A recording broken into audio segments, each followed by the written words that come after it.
Hello, everybody, and welcome to another episode of Sunday Musicians Café.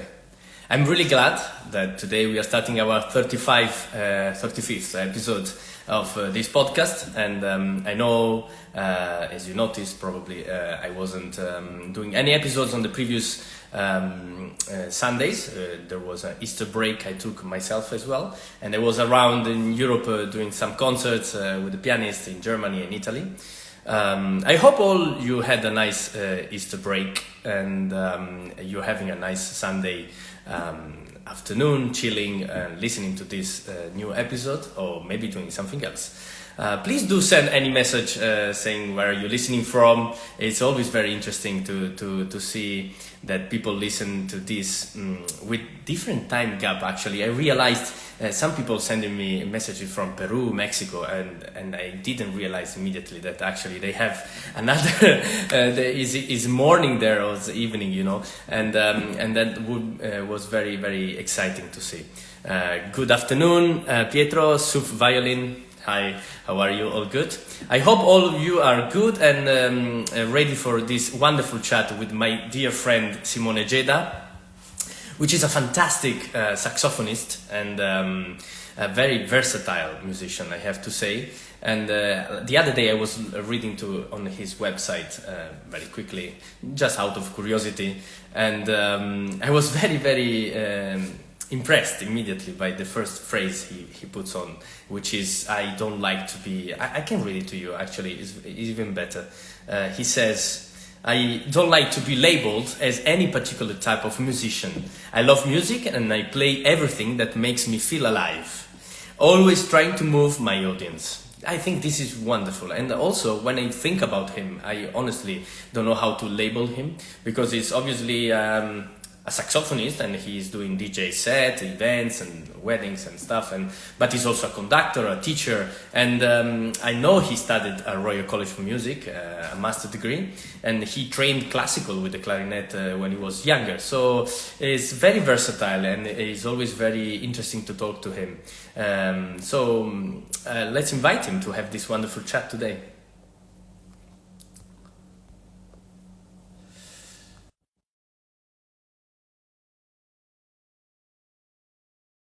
And questions you have or curiosity you would like to answer, you would like us to answer to. Hello. Hey Simone, how are you? Hello. Good afternoon, Pietro. I'm very good. You're right. Fantastic. Where are you in London at the moment? I'm in London. I'm in London, back in the city. Fantastic. Nice. Fantastic. You are in the heart of the city. You are the heart of the city. Wow. Please. No, it's true. I know you play very often in Canary Wharf at the Pergola. Yeah.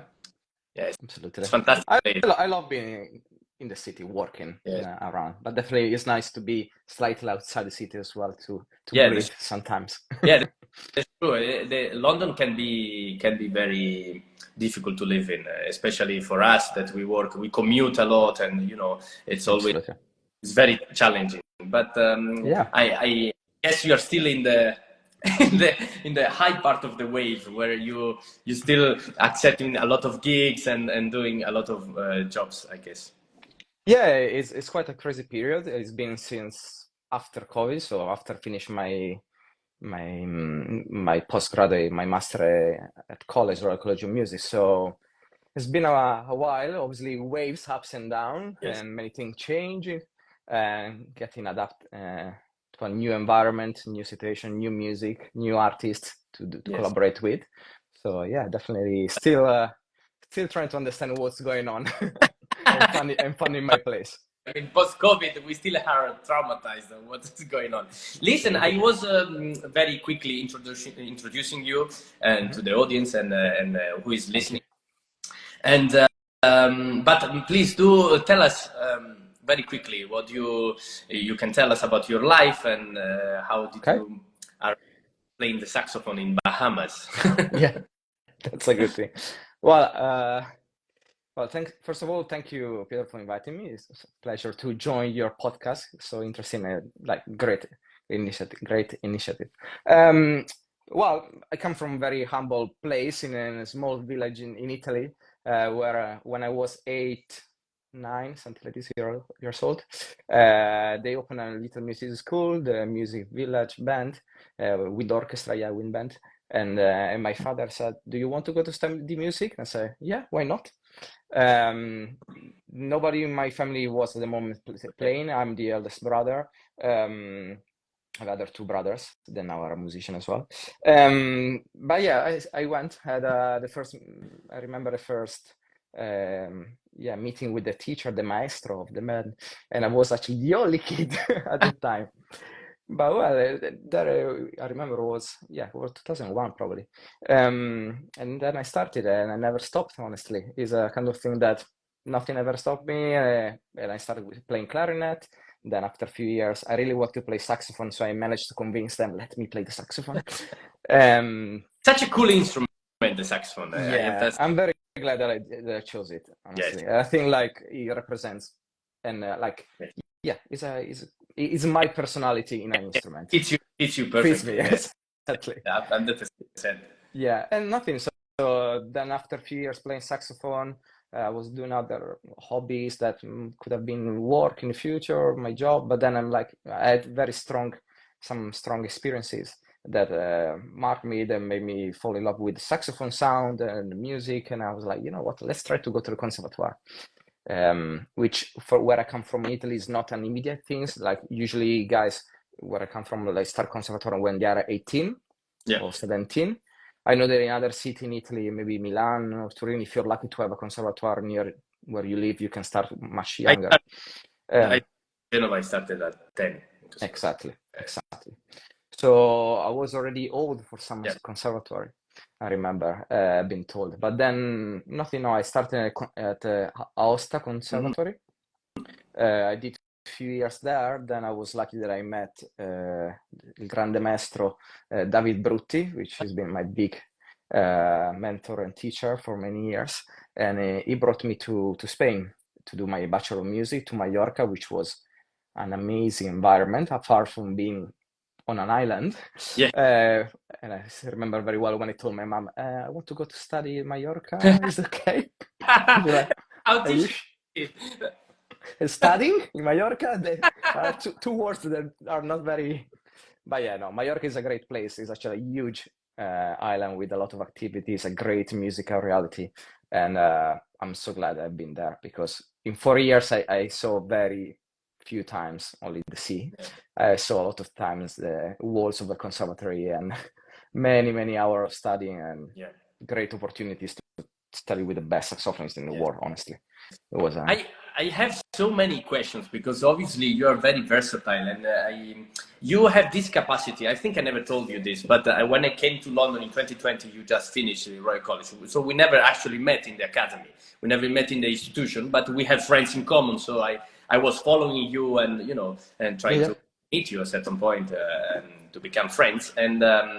And I was very struck by your capacity of reinventing yourself, especially during COVID. And, you were starting doing events in London, and your main job was actually that. I could see that you were putting a lot of efforts, and you were creating, like me, like some lives and stuff, and to keep connected with people. Yes. And also, but in general, you had this ability to reinvent yourself. Do you think today, I think you agree, but do you think today is one of the main abilities that actually musicians should have, especially after COVID, where, the music industry is changed so much? Absolutely. So, I mean, there are different point of views, and I think I grew up with teachers that come from the old school, where you work hard in silence, nobody has to see your work. And when the product is perfect, that we know doesn't exist, then it's time that you take a chance to show the world what you're doing. But in the last 20 years, which is when I grew up, we grow up now, we were born in the 90s. So everything changed, and now this approach is old-fashioned, and it makes you struggle much more than compared to others that we perfectly know that nowadays, if you can practice a bit home, you record a little video and you post it, you engage with more people. That means more people can see you. Then you have more opportunity to play in venues, events.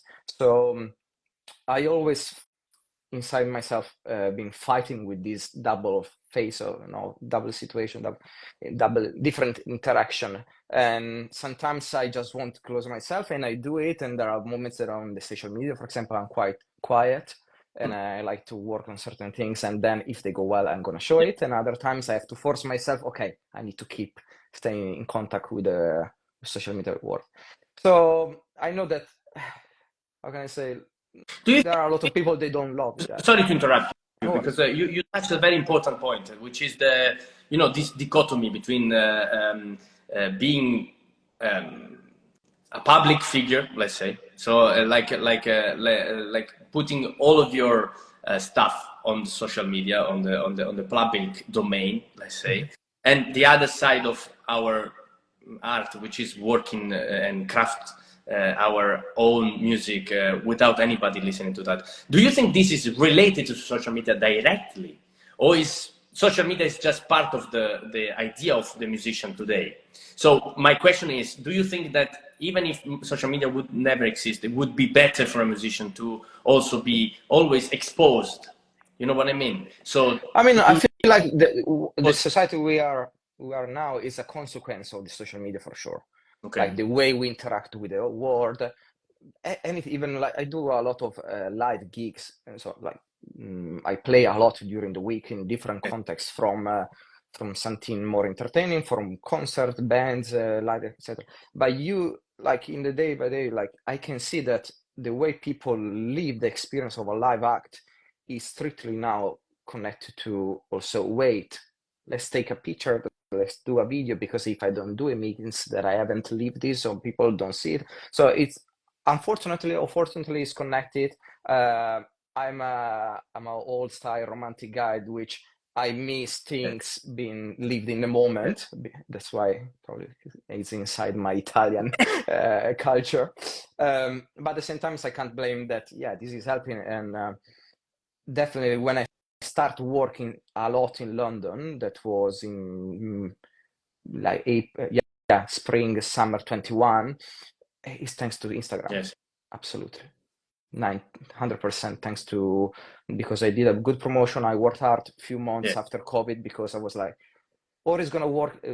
I was beginning at 21 and said, if this year is not gonna work well, I'm gonna go back somewhere, or Mallorca or Italy, but I'm not gonna stay here. I struggle. I want to be connected. I want to live. I want to play. Yes. And luckily I work hard, and it was quite a great process. I was very happy that from certain stuff I'd done, then I got the results, but the results were mainly thanks to the work I've done on social media. I didn't know actually you were thinking of going back, but I guess because of it also, everybody thought about it. Yeah. I mean, so coming back to my story, when I moved to London in the 2018 for my master in performance in saxophone at Royal College, I did my first year just in saxophone. Then my focus, my goals, my expectation for future were changed. I was not anymore so focused on my career as a soloist in classical saxophone. And I in the previous 4 or 5 years, I was studying conducting for orchestra, and I thought that my personality and how I felt connection with music, being a conductor, would have been the best opportunity for me. I started conducting some little project in college with some other musician and composer. We had a contemporary project, was amazing. We did our first little opera, and then suddenly COVID arrived, and everyone like disappeared. They went back home, so I felt a bit left alone in the last months of college, and I was trying to find a way. But my goal was not, I don't want to just be a teacher of a student. I want to be able to perform, and I found my reality in the electronic music scene, which is you do very well, by the way. I mean, I think this whole process went in the right direction, because you're giving yourself there, and everybody can see how much effort you put there, and you play. First of all, you play very well. Second, you are very creative. So you can see that, I noticed that before you had someone helping you on the DJ set, and now you're doing more and more alone by yourself. So Yeah. which means that you have not only the strength, like mental strength, to keep the performance in one place, so in your way, yeah, but also you have the creativeness, the creativity enough to manage this two-part performance that you do. So DJ set and saxophone at the same time. So this, Yeah, I mean, I always like, yeah, I always like to be multitasking. So I don't know. I feel like in my life since I was a kid, I like different genre of music. I remember when I was 16, I had my rock band. Then obviously, then a lot of classical music. I started loving yeah, opera, following orchestras. Then suddenly jazz. Then Latin jazz a lot when I was in Mallorca.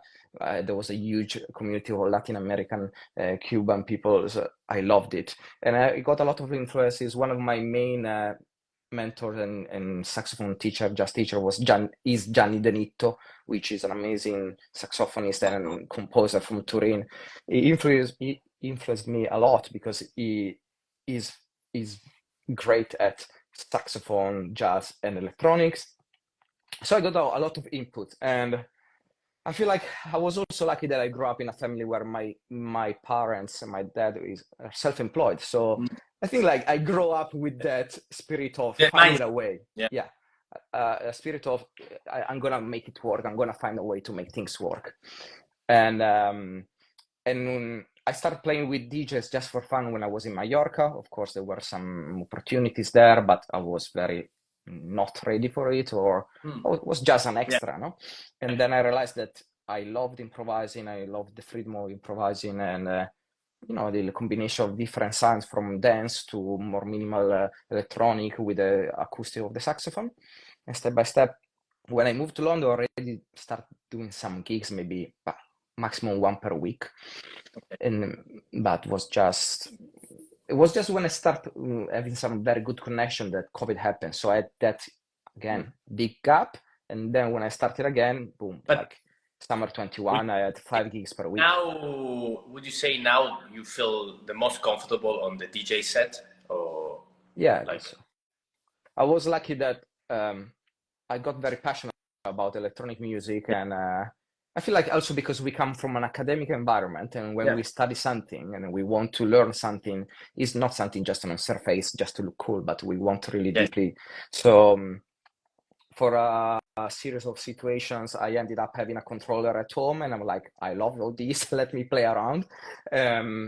And then I had just one lesson with one of the top DJs in London, very old style DJ, very good at explaining, and he gave me really the basic in one afternoon, and then I went on learning. And but my main goal to learn the DJ controller, the skills and everything, to beat match and everything, is because I wanted to do my show with my music, and step by step I'm doing always more. So Do you produce your music? Or I'm starting. I have some new projects. I have some tracks. I'm dedicating always more time to that because it makes me happy, and I think it could be something interesting for the future.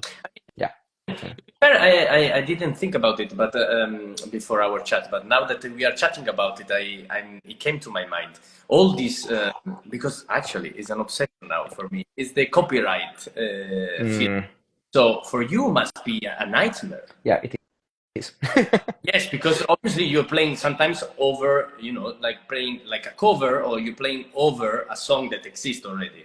How do you Yes. cope with that? I mean, for me, it is a nightmare now just with social media. I try to post one video and they remove it immediately, But how is it in real life? I mean, have you ever Well, get problems? well, for gigs, absolutely not, because we are lucky that London and UK are quite relaxed about it.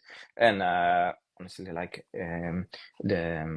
CI, Italian CI, Yes. I think here it's called the Sky, um, um, is paid by the venue where I go to perform, and it's covered.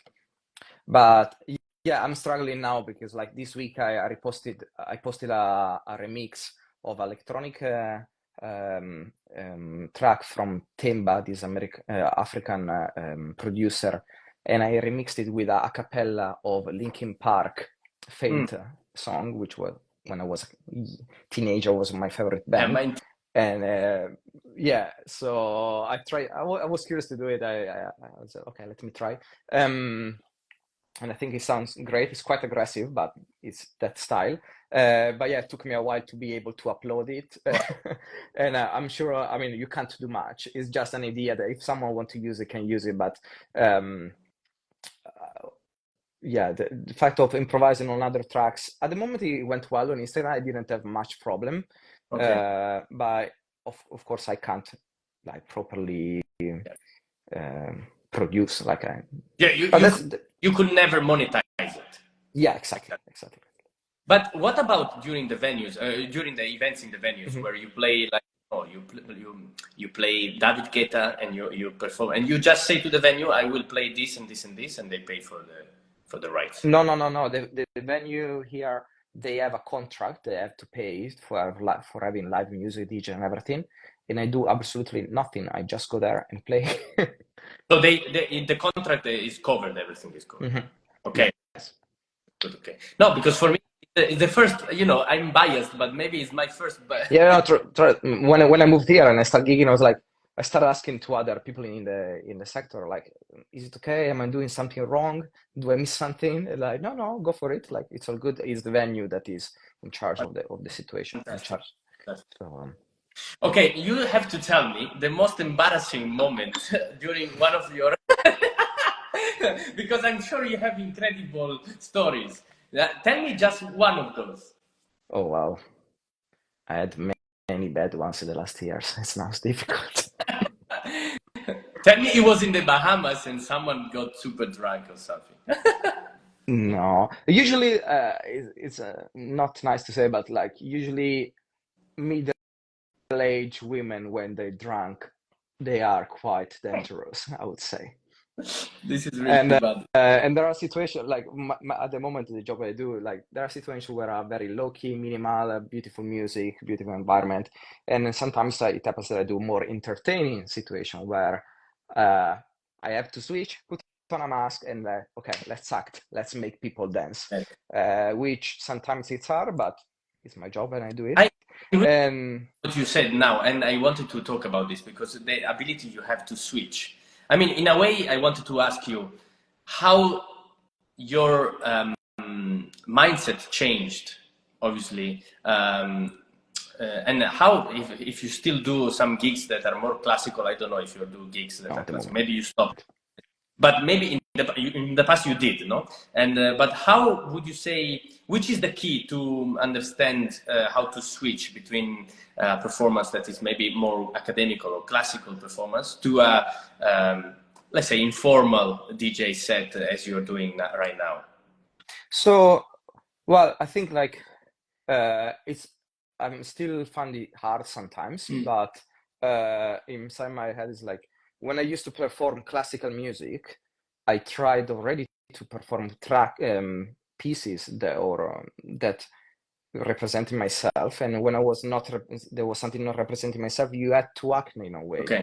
that you were Yeah. feeling that. I don't know. This is I don't know if I, for example, if I think about Debussy for saxophone when I was performing Rhapsody, okay, I lived that piece with all myself, and I was putting all my energy, all my artistry into it.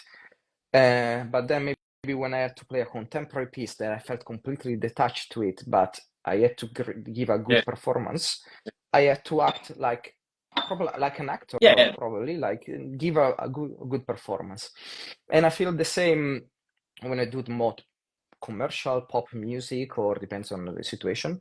There are nights where I feel in harmony with the music that I'm playing, so I can feel myself and it flows. Another situation where maybe I don't feel very like this represents myself, but if I accepted the job and I have to do the job, Yeah. well, I really switch mindset and I feel like I'm trying to think about like if I'm an actor and say, okay, this is the moment in which, okay, I've been asked to perform and create a vibe. Like for example, yesterday I was in a brunch on Saturday brunch in a restaurant, and there's DJ. I am just saxophone, and I'm the one that has to bring the energy to the crowd to enjoy. So it's okay, cool.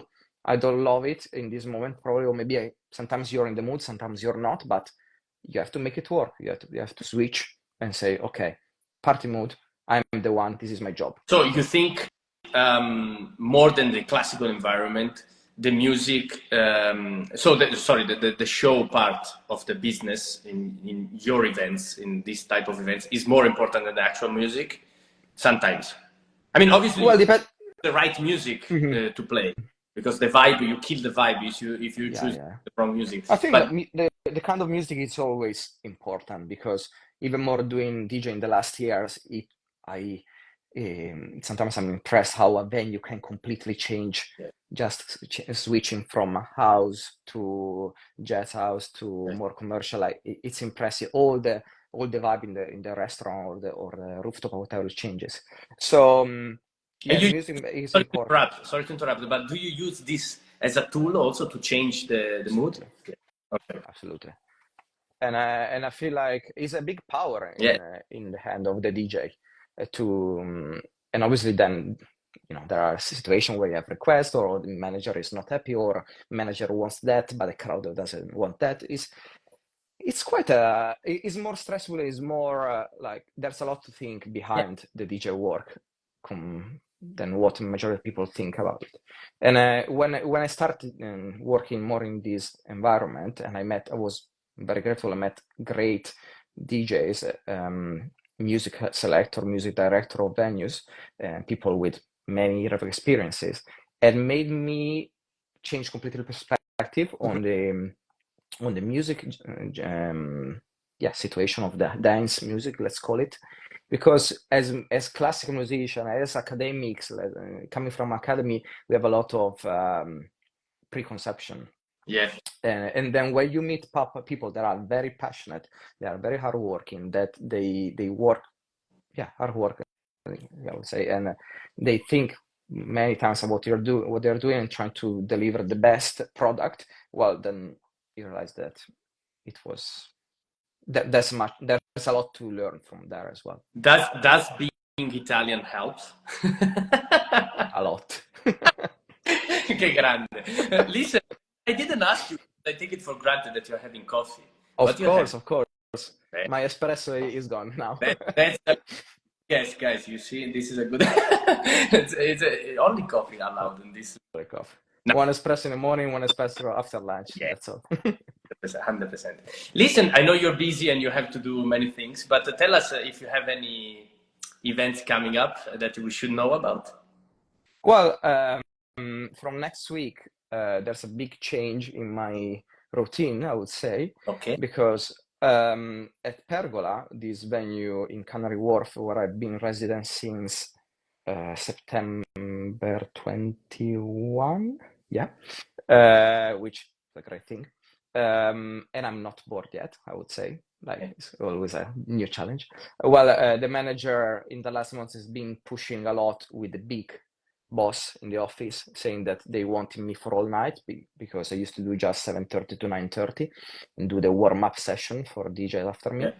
But they love the music that I've done. They like how I'm dealing with the situation in terms of saxophone performance and the music, and they are trying to switch a bit the environment of the place. So they offer me the full residency every Friday night for all night. Fantastic. Which is a big challenge for me, because making people dance in a place like this, it's a lot of work. But I'm excited. You're going to still do the saxophone and then switch to DJ completely? Or? No. I'm gonna spread DJing all night from 7:30 until 12 every Friday. But I'm gonna spread the saxophone performance a bit, probably less at the beginning of the night, or certain kind of music at the beginning of the night, and then way more energetic. Because what used to happen is that people love the saxophone and they feel hyped when I play the saxophone towards the end of my set, and then the next DJ comes, switch completely. It was not very an organic switch. So yeah, it kills the moment between you and the DJ, kills the vibe. I see. Yeah. And then I'm happy that they are trying to switch the environment to a bit more house music. which I feel more comfortable, because then there's Latin house, Afro, funky. There are a lot of different kind of music, and it's going to be more open format that requires a lot of work. But yeah, I'm excited. I guess it's very, I mean, physically it has very demanding, because obviously you do like 3 hours non-stop, more or less, 4 hours. Of course you take breaks and stuff, but yeah, I mean, it's mentally quite demanding. focus, but body-wise as well. I try to, when I do DJing sax, I play less sax than if I'm working obviously with another DJ.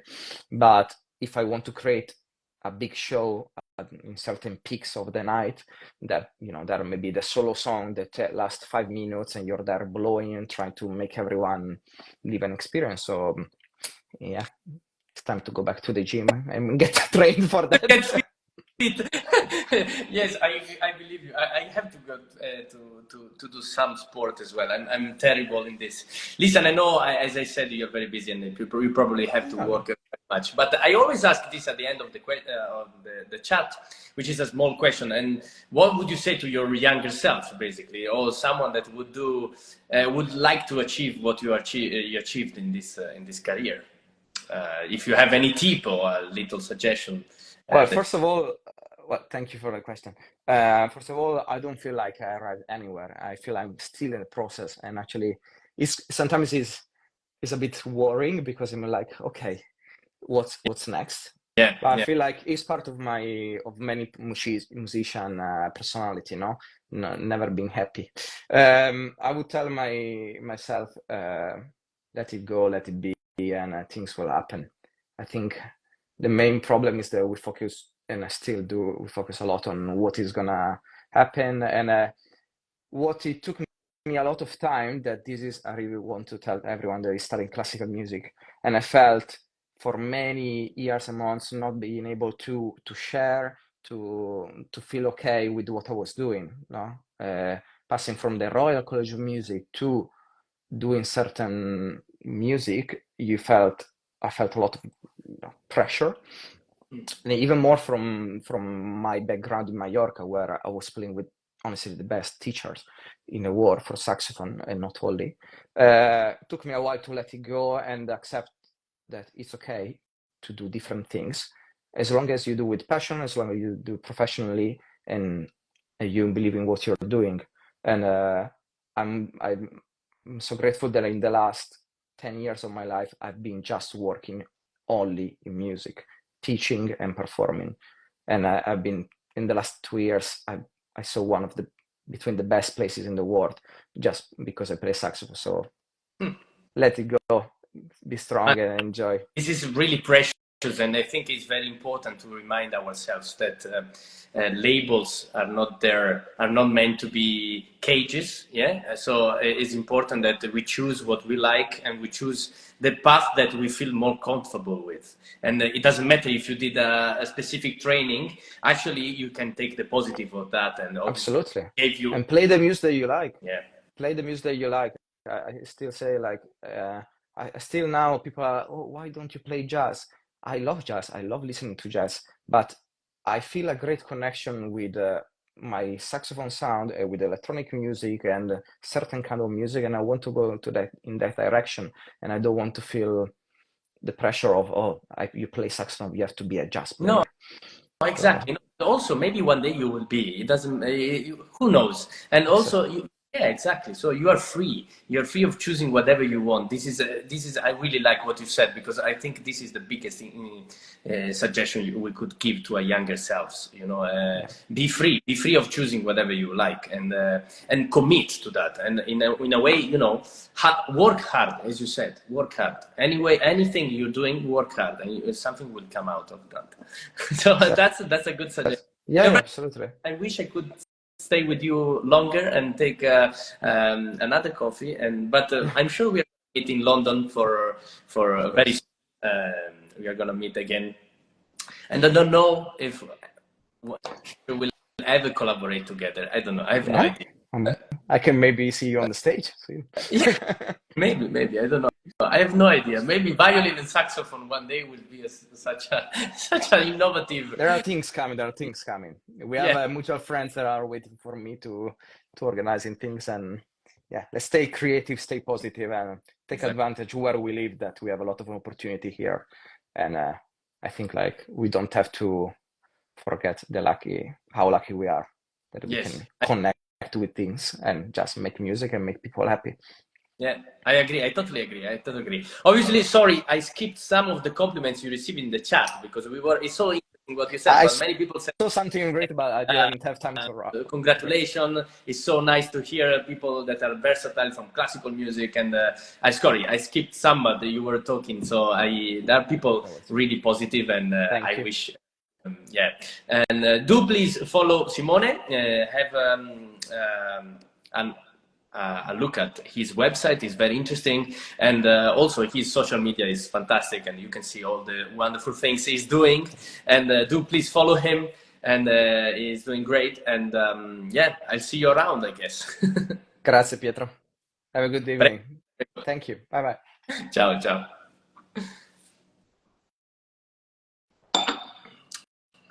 Okay, that's it. Wow, what a guest! Incredible guest, and he's so inspiring, as you see. And I really hope you enjoyed this chat we had, because it's very important, if you're a classical musician or you're a musician in general, to feel free, and to know that you have no limits, and you can do whatever you want, really. And the world today is giving us the opportunity to sell any idea you have, and it will be the market to decide. I know it's, for some people it's sad, but from other people like us, it's an opportunity to be creative and to try new things. And as you can see, Simone is doing super well with his events, and he's always thinking of new ideas. And he's doing now a full residency in La Pergola, which if it happened to be in London, you happen to be in London, please do go. And it's fantastic venue in Canary Wharf, and he plays the saxophone on Friday night. So you will meet him and you will listen to his beautiful music. So if you are new to this podcast, obviously, please do follow me. And at the moment, it's still on Instagram and Facebook. Many of you ask me why the podcast is not on Spotify or YouTube. I'm really sorry. I wish I could do everything. I'm working on it, and I will upload all the episodes soon on Spotify and YouTube as well, so you can listen to it in an easier way, easily in your car, while you cook, or whatever you do, while you read. And but please, if you want to help me on this project, you are very welcome to offer your help. And because alone I cannot do everything, and unfortunately I'm very busy, and I wish I could do this immediately, but I can't. So if you want to help, it's really, you're very welcome to send a message to me, DM, and just we're gonna talk about it, and we can collaborate. If you want to be a guest, if you want to suggest any names for people that you want me to interview, please do send it. And you have any feedback about the podcast itself, it's very welcome. So it helps me to grow and to do a better job. So I'll see you next Sunday for another episode of Sunday Musicians Café. Thank you for watching.